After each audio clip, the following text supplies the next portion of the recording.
प्राचीन काल में मनोहर नगर में पीठक नाम का एक ब्राह्मण रहा करता था। वह माता भगवती दुर्गा का बहुत बड़ा भक्त था। उसकी एक बहुत ही सुंदर कन्या थी जो संपूर्ण सद्गुणों से युक्त थी। उस कन्या का नाम सुमति था और वह अपनी सहेलियों के साथ क्रीड़ा करती हुई इस प्रकार बढ़ने लगी जैसे कि चंद्रमा की कली बढ़ती है। उसके पिता प्रतिदिन माँ दुर्गा की पूजा करके हवन किया करते थे और उस समय वो भी वहाँ उपस्थित होकर अपने पिता के साथ पूजा करती।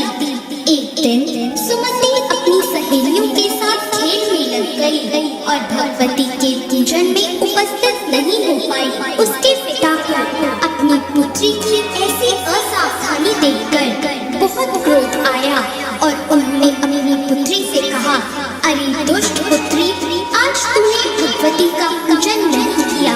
इस कारण मैं किसी कुष्ठ रोगी या दरिद्र के साथ तेरा विवाह करूंगा।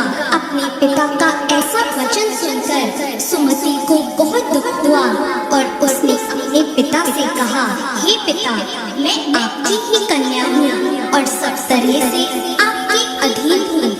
जैसे आपकी इच्छा हो वैसा ही करो। आप चाहे मेरा विवाह किसी से भी कर दो, पर होगा वही जो मेरे भाग्य में लिखा है। मेरा अटल विश्वास है कि हम जैसा कर्म करते हैं हमें उसी के अनुसार फल मिलता है, क्योंकि कर्म करना मनुष्य के अधीन है और फल देना ईश्वर के अधीन है। अपनी कन्या के इस प्रकार के वचन सुनकर ब्राह्मण ने गुस्से में अपनी कन्या का विवाह एक कुष्ठ रोगी के साथ कर दिया और बहुत क्रोधित होकर अपनी पुत्री से कहने लगा, हे पुत्री, अपने कर्म का फल भोगो और देखते हैं तुम अपने भाग्य के भरोसे रहकर क्या कर पाती हो। पिता के ऐसे कड़वे वचन सुनकर सुमति के मन में विचार आने लगा कि मेरा बहुत दुर्भाग्य है कि मुझे ऐसा पति मिला। इस तरह अपने दुख का विचार करती हुई वह कन्या अपने पति के साथ वन में चली गई और उन्होंने उस वन में वह रात बहुत ही कष्ट से बिताई। उस गरीब बालिका की ऐसी दशा देखकर माता भगवती उसके पूर्व पुण्य कर्मों के प्रभाव से प्रकट हो गई और उन्होंने सुमति से कहा, मैं तुझसे बहुत प्रसन्न हूँ, तुम मुझसे जो चाहे वरदान मांग सकती हो। भगवती दुर्गा का ऐसा वचन सुनकर सुमति ने कहा, आप कौन हैं? वह मुझे बताएं। यह सुनकर भगवती देवी ने कहा, मैं आदि शक्ति भगवती हूँ, मैं ही ब्रह्म विद्या और सरस्वती हूँ। प्रसन्न होने पर मैं प्राणियों के दुख दूर कर देती हूँ और उनको सुख प्रदान करती हूँ। मैं तुझ पर तेरे पूर्व जन्मों के पुण्य के प्रभाव से प्रसन्न हूँ। तुम्हारे पूर्व जन्म में तुम एक भील की पत्नी थी और बहुत ही पवित्र औरत थी। एक दिन तेरे पति निषाद ने चोरी की। चोरी करने के कारण तुम दोनों को सिपाहियों ने पकड़ लिया और ले जाकर जेल खाने में कैद कर दिया। उन लोगों ने तुमको और तुम्हारे पति को भोजन भी नहीं दिया। इस प्रकार नवरात्रि के दिनों में तुमने ना तो कुछ खाया और ना ही जल पिया।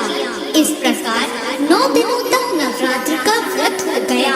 हे ब्राह्मणी, उन दिनों में जो व्रत हुआ, इस व्रत के प्रभाव से प्रसन्न होकर मैं तुम्हें मनवांछित वर देती हूँ। तुम्हारी जो इच्छा हो मांग लो। इस प्रकार माता दुर्गा के वचन सुनकर सुमति ने कहा, अगर आप मुझ पर प्रसन्न हैं, तो हे दुर्गे, मैं आपको प्रणाम करती हूँ। अगर आप मुझ पर प्रसन्न हैं, तो कृपा करके मेरे पति का कोढ़ दूर कर दीजिए। देवी ने कहा, उन दिनों जो व्रत तुमने किया था, उस व्रत का एक दिन का पुण्य पति का कोढ़ दूर करने के लिए अर्पण कर दो। उस पुण्य के प्रभाव से तेरे पति का कोढ़ दूर हो जाएगा। इस प्रकार के वचन सुनकर सुमति बहुत प्रसन्न हुई और उसका पति निरोग होकर बहुत ही सुंदर और कांतिवान हो गया। वह वह ब्राह्मणी पति की ऐसी काया देखकर देवी की स्तुति करने लगी और कहने लगी, आप दूसरों की दुर्गति को दूर करने वाली, तीनों लोगों का संताप हरने वाली, समस्त दुखों को दूर करने वाली, रोगी मनुष्य को निरोग करने वाली, प्रसन्न होकर मनवांछित फल देने वाली और दुष्टों का नाश करने वाली, जगत की माता हो, मुझ निरपराध अबला को मेरे पिता ने एक पुष्टि मनुष्य के साथ विवाह कर घर से निकाल दिया। पिता के तिरस्कार से मैं वन में घूम रही हूँ और अब आपने मेरा उद्धार किया है। हे देवी, मैं आपको प्रणाम करती हूँ, आप मेरी रक्षा करना।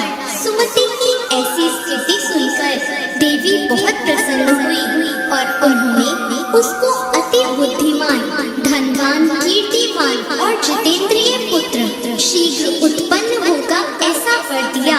तो इस प्रकार देवी भगवती ने सुमति पर कृपा करी। जैसी कृपा माता ने सुमति पर करी, ऐसी कृपा वो सब पर करे। जय माता।